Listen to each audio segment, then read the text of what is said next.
경비 입문이 왜 이렇게 어려울까? 배우고 싶어 하는 사람은 꽤 많은데, 왜 가르쳐 주려고 하는 사람들은 잘 없을까? 요거에 대해서도 한번 얘기해 보려고 합니다. 대부분의 중장비들이 가족이나 친인척으로 승계가 됩니다. 그 이유는 아까 말했던 많은 위험 리스크, 그 다음에 내가 신입을 키울 때 시간이 꽤 오래 걸린다 했죠. 그러면 사업체는 그 신입 기사한테 투자를 하는 거예요. 근데 투자를 했을 때 사고 없이 안전하게, 그리고 사업체가 돈을 벌어줄 만큼 오래 직원이 버텨주냐, 그거는 정말 미지수입니다. 20년 전 같은 경우에 중장비 기술을 배운다라고 하면 처음에 돈 안 받는 게 당연했어요. 뭐 기름값 10만원, 20만원 정도 받고 점심 때도 눈치 보면서 밥 먹고, 예전에는 그게 당연했습니다. 근데 지금은 그렇게 하면 난리 납니다. 무조건 시저시급은 법이기 때문에 그거 안 받고는 일 안 해. 안 하면 돼요. 그 가치관 부분은 누가 뭐라고 할 수 있는 부분이 아니에요. 50만원 받고 새벽부터 나가서 흙먼지 마셔가면서 일을 한다. 절대 이해 못 하시는 분들은 절대 못 해요. 근데 그걸 이해하라는 게 아닙니다. 이해하라는 게 아니라 정말 하고 싶은 분들, 그 가치를, 기술이라는 가치를 아시는 분들이 있어요. 근데 그분들이 입문하기가 지금 사회 구조상 맞지 않아요.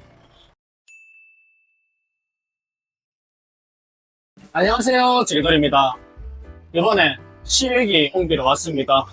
학교에 대형 실외기 옮기러 왔는데, 요거 새거 비싸고 조금 까다롭거든요. 지게발을 완전 바닥에서 꽂고 들어야 되는데 중심이 되게 높죠. 그렇기 때문에 덜렁덜렁거리다가 쑥 넘어갈 수도 있다는 게 포인트입니다. 지게차 하면서 난감한 게 중심이 낮으면 짐이 넘어갈 일이 잘 없어요. 생긴 게 만약에 정사각형이다 그러면 넘어갈 일이 잘 없습니다. 근데 이렇게 위로 생긴 직사각형은 중심이 되게 높죠. 그래서 지게발을 위에 꼽을 수 있으면 되게 안전한데, 이렇게 높은 짐을 밑에서 들게 되면 되게 위험합니다. 덜렁덜렁거리다가 뭐 만약에 움푹 파인데 밟았다, 아니면 급회전을 걸었다, 짐이 덜렁하고 넘어갑니다. 그러면 이게 새 제품이기 때문에 물어줘야 되는 경우도 있어요. 그렇기 때문에 조심. 그리고 에어컨이라는 게 에어컨 본체가 비싼 게 아니에요. 이 실외기가 되게 비쌉니다. 이거 파레트로 되어 있는 거 깊게 꼽을 수 있으면 깊게 꼽는 게 나아요. 지게발 톱치로 드나 아니면 지게발을 최대한 안쪽으로 깊게 넣어서 드냐에 따라서 이 출렁출렁거리는 게 다르거든요. 그 다음에 최대한 지게발 안까지 꼽으면 끝에 마스터 가드에 혹시나 짐이 넘어가도 내가 당겨가지고 마스터 가드에 닿여서 짐이 전도되지 않게 조절할 수 있거든요. 그래서 지게발을 만약에 일부러 많이 넣을 필요는 없지만 멀리 가거나 아니면 짐이 출렁출렁거린다, 그리고 전도 위험성이 있다 라고 하면 무조건 짐을 최대한 지게발 깊숙이 넣는 게 가장 안전합니다. 어느 정도 왔으면 아까 너무 깊게 찔렀기 때문에 충분히 빼주고 들어서 원하는 위치까지 넣어줍니다. 자, 그리고 오늘은 작업을 하면서 조금 무거운 주제를 한번 얘기해 보려고 합니다. 중장비 입문이 왜 이렇게 어려울까? 배우고 싶어 하는 사람은 꽤 많은데 왜 가르쳐 주려고 하는 사람들은 잘 없을까? 요거에 대해서도 한번 얘기해 보려고 합니다. 중장비 입문이 어려운 이유, 첫 번째, 기술 터득에 기간이 오래 걸립니다. 최소 중장비는 1년은 배워야 기본기를 배울 수 있기 때문에 사업주 입장에서 돈을 줘가면서 가르친다라고 생각할 수 있거든요. 일반 회사처럼 평금요가 아니라 대부분 1인 사업을 하거나 아주 영세하게 사업을 하기 때문에 자영업이죠. 자영업인데 일반 뭐 홀서빙이나 이런 느낌이 아니라 재산과 목숨을 다루는 그런 직업이기 때문에 되게 조심스럽습니다. 최소 반년에서 1년 정도 가르쳐야 이 직원이 사업체에 돈을 벌어줄 수 있습니다. 최소 1년 정도는 실력이 어느 정도 올라와야 이 직원에게 수익을 창출할 수 있는 그런 메커니즘이 발생됩니다. 그리고 위험 부담이 굉장히 큽니다. 많은 중장비가 있겠지만 뭐 크레인, 분사기, 스카이, 여음용 지게차, 그 다음에 뭐 불도저, 아주 많은 중장비가 있지만 기술적으로 정말 간단한 중장비들도 있죠. 근데 조금 기술이 필요하고 이 기술을 배우는데 어느 정도 시간이 걸리는 중장비를 기준해서 말씀드리면 굉장히 위험하고 까딱 잘못했다고 하는 운전하는 제가 위험할 수도 있지만 주변에서 손발을 같이 맞춰서 작업하는 작업자의 목숨을 앗을 수도 있는 그런 기술입니다. 그 다음에 요금용 지게차를 말씀드리면 요것만 해도 수백만 원이거든요. 수백만 원인데 제가 가다가 뒤뚱뒤뚱 가다가 넘겨 먹었다. 그러면 제가 이거 100% 배상을 해줘야 됩니다. 그렇기 때문에 신입 기사를 태워서 이런 작업을 보냈는데 갑자기 전화가 와서 물건을 엎어먹었다. 아니면 뭐 사고가 나서 사람이 다쳤다. 그런 불상사가 당연히 일어날 수 있는 거죠. 안 일어나면 좋겠지만 안 일어나려는 법은 없어요. 그런 위험 리스크를 안아야 됩니다. 대부분의 중장비들이 가족이나 친인척으로 승계가 됩니다. 그 이유는 아까 말했던 많은 위험 리스크, 그 다음에 내가 신입을 키울 때 시간이 꽤 오래 걸린다 했죠. 그러면 사업체는 그 신입 기사한테 투자를 하는 거예요. 근데 투자를 했을 때 사고 없이 안전하게, 그리고 사업체가 돈을 벌어줄 만큼 오래 직원이 버텨주냐, 그거는 정말 미지수입니다. 그렇기 때문에 그런 위험 리스크를 안고서라도 할 수 있는 뭐 자식이나 뭐 친인척 정도 되면 그런 리스크를 안고도 할 명분이 있죠. 근데 생판 모르는 남한테 그 리스크를 안고 투자를 해가면서까지 가르칠 명분이 없어요. 그런 메커니즘 때문에 중장비를 입문조차 하지 못하는 게 현실인 것 같습니다. 그리고 건설 경기가 좋지 않기 때문에 그만큼 일이 없어요. 그래서 직원을 들여가지고 월급이 뭐 300만 원이 됐든 400만 원이 됐든 돈을 벌어줄 수 있으면 쓰겠죠. 비싼 돈을 줘서라도. 근데 그만큼의 일이 없고 능력 있으신 분들은 뭐 여러 대 장비 가지고 여러 명의 기사들을 키우고 베테랑 기사들을 써서 돈을 많이 모읍니다. 그 정도 되면 사업이라 볼 수 있죠. 근데 저같이 뭐 혼자 하거나 아니면 가족끼리 하면 뭐 사업이라기보다 그냥 자영업이에요. 그렇기 때문에 그런 위험 리스크를 안고 생판 모르는 남한테 기술을 전수하거나 하지 않는다. 제가 느끼는 현실 같습니다. 뭐 물건을 썼거나 뭐 사고를 쳤을 때 같은 자식이거나 가족이면 책임질 수 있겠죠. 근데 생판 남이다, 돈을 절감하면서 시킨다 라고 봤을 때는 그게 쉽게 허용되진 않을 것 같아요. 기사를 키워서 뭐 그 기사가 충분히 사업체에 돈을 벌어주고 나중에 또 독립을 하고 서로 좋은 스승과 제자, 그 다음에 사업체와 사업체끼리 서로 도움을 주고 하면 가장 아름다운 그림이겠지만 현실적으로는 그런 경우보다 안 좋게 헤어지거나 남보다 더 못한 왼수의 관계로 갈 확률이 굉장히 높습니다. 그게 무슨 말이냐? 영업용 지게차는 특히 다른 중장비에 비해서 영역 자체가 굉장히 좁아요.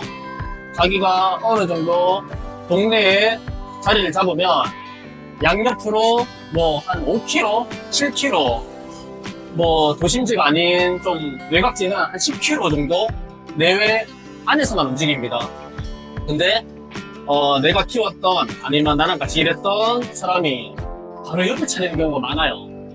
그게 어떤 느낌이냐면 카페에서 아르바이트를 하다가 어느 정도 일을 배우고 바로 옆에 차리는 딱 그 얘기입니다. 차리는 거 자유예요. 그게 법으로 정해져 있지 않습니다. 근데 도의상 사람과 사람과의 도의상 남이면 그러면 상관없어요. 근데 나한테 배웠는데 얼마 안 가서 내 영역권 안에서 만약에 사업을 한다 그러면 진짜 남보다도 못한 왼수가 될 수 있죠. 그런 경우가 굉장히 많습니다. 제가 말했던 여러 가지, 제가 말하지 않았던 다른 이유도 있겠지만 그런 이유들 때문에 입문하기가 사실상 어려워요. 그리고 오히려 20년 전, 30년 전에 입문했던 게 막차라고 봐야 됩니다. 이게 무슨 말이냐면 법이 굉장히 강해졌고 그 법을 안 지키면 문제가 될 사람들이 굉장히 많아요. 20년 전 같은 경우에 중장비 기술을 배운다라고 하면 처음에 돈 안 받는 게 당연했어요. 뭐 기름값 10만원, 20만원 정도 받고 점심 때도 눈치 보면서 밥 먹고 예전에는 그게 당연했습니다. 근데 지금은 그렇게 하면 난리 납니다. 뭐 아직도 열정페이인 경우가 대부분이죠. 근데 예전에는 신고하거나 그런 경우가 없었어요. 잘 열정페이를 받더라도 예전에는 이 인식 자체가 신고한다거나 그런 건 없었어요. 안 하면 안 하고 하다가 안 맞으면 그만두고 이런 건 있겠지만 열정페이를 받고 서로 합의하에 해도 마지막에 지금 같은 경우에 신고하면 다 돌려받을 수 있거든요. 처벌까지 받고.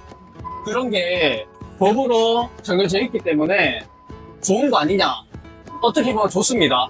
근데 중장비를 정말 하고 싶은 사람들, 입문하고 싶은 사람들은 오히려 이런 사회 구조가 됐기 때문에 중장비를 입문을 못하고 있습니다. 저는 둘 다 이해가 됩니다. 왜냐하면 저도 처음 시작할 때 열정페이로 시작을 했어요. 근데 저는 그게 다 이해가 됐습니다. 나한테 100만원을 주든 10만원을 주든 저는 그게 중요한 게 아니었어요. 왜냐하면 이 기술을 습득하는 게 당장의 최저시급 정해진 법적인 금액보다 훨씬 더 중요한 걸 알고 있었거든요. 주 6일하고 200만원 넘는 돈을 받는 것보다 내가 50만원만 받더라도 이 기술을 습득하는 게 내 인생에서 봤을 때 훨씬 수십 배, 수백 배 높은 가치라고 생각을 했습니다, 저는. 그래서 타지에 가서 제가 제 돈 주고 방을 잡고 적은 돈을 받고 일을 했거든요. 근데 저는 억울하거나 한 거 없었어요. 저는 정말 고마웠습니다, 가르쳐주신 분한테. 근데 요즘 젊은 분들이 이런 마음을 먹고 일하는 사람이 있을까요? 제가 봤을 땐 없습니다. 그 중에 100명 중에 1명, 1000명 중에 1명 있겠죠? 근데 안타까운 게 뭐냐면 사업주들도 이걸 이제 알아요. 예전처럼 나는 성의로 가르쳐주지만 지금 전혀 기술이 없고 가르쳐주는 데만 1년이 걸리고 얘가 나한테 돈을 벌어주려면 최소 1년이 걸리는데 그렇다고 봉사하려고 가르칠 수도 없죠? 왜냐면 기술이라는 거는 기술이 하기 전까지는 써먹을 수 없습니다.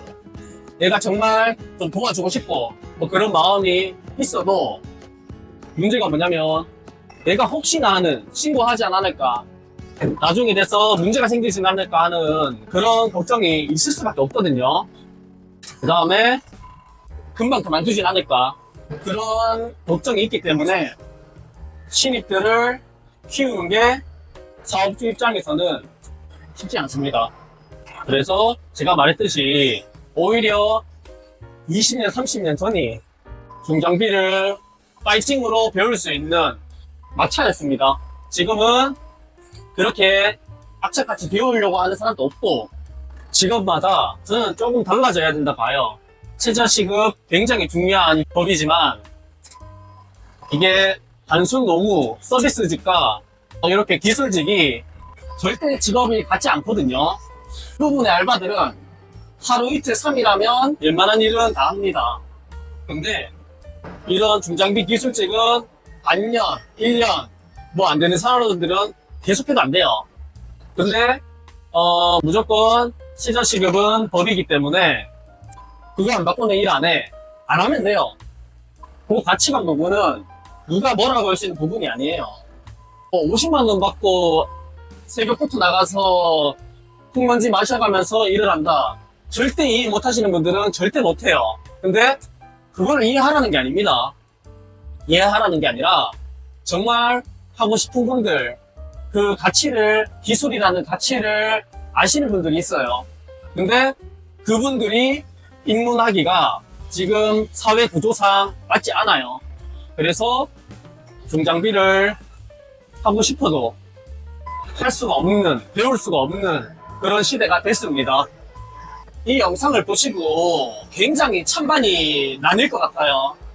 제가 이렇게 말할 수 있는 거는 제가 그렇게 배웠습니다. 엄청 오래 일을 배운 건 아니지만 저도 최저시급도 못 받고 일을 했어요. 근데 저는 그에 대한 불만이 한 개도 없었습니다. 그에 대한 기술에 대한 가치를 굉장히 높게 봤습니다. 중장비를 배우려고 하는 사람들에게 굉장히 중요한 포인트입니다. 뭐 어느 정도 실력이 올라오면 당연히 늘어야 되겠죠. 내가 충분히 사업체에게 돈을 벌어주는데 그거를 무시하고 너는 안 돼. 아직 훨씬 많이 배워야 돼. 이렇게 무시하고 노동을 갈취하는 업체한테는 해당 없는 말입니다. 사람마다 달라요. 기술을 배우는 게. 어떤 사람들은 남들 1년 할 거 반년 만에 배우는 사람이 있고 남들 1년 할 거 2년 3년이라도 못 배우는 사람이 있어요. 아까 말했죠. 기술은 기술에 맞는 급여가 측정됩니다. 일을 쳐내고 돈을 벌어주는 그게 기술이거든요. 근데 그 기술의 수익능도에 따라서 기간에 어느 정도는 필요하겠지만 기간에 구애받지 않고 오로지 기술에 초점을 맞춰서 급여를 측정해야 된다고 봅니다. 근데 내가 만약에 하루에 일도 많이 쳐낸다. 그래서 내 월급에 진짜 몇 배를 수익을 내준다라고 했을 때 그렇게 됐을 때는 충분히 급여 부분을 상회할 수 있죠. 사업체도 그거를 맞춰줘야 됩니다. 그거 안 맞춰주는 사업체는 정말 어리석은 거거든요. 기술자가 됐는데 바로 나와버려요. 못 맞춰주면. 제가 했던 말들은 기술을 터득하기 전까지는 어느 정도 기술에 대한 가치를 가장 높게 사야 된다. 이게 포인트입니다. 보고 여러분의 의견을 한번 댓글로 남겨주세요. 시청 감사합니다.